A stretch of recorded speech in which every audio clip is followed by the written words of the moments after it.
How to change video background in CapCut. What's up everyone? In this tutorial, I'm going to show you guys how you can easily remove your video background on CapCut without any green screen. But before we get started, make sure to like the video down below and subscribe to the channel.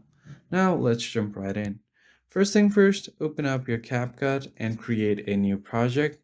The first thing you're going to do is import your background video. So here is a video that I want to import. So just tap on add.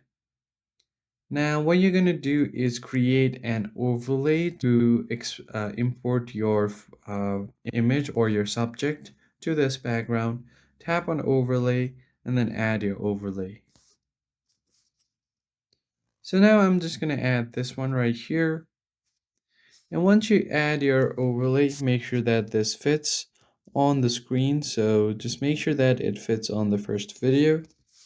Now here you're just going to swipe right here to find this remove background. And then from here you can do custom removal.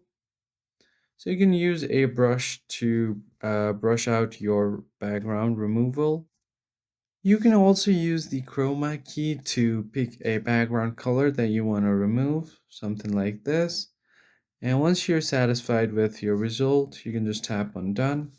And now if you play the video, the background will be removed. So that's pretty much it for this video, guys. I hope you found this tutorial helpful. I'll catch you guys on the next one.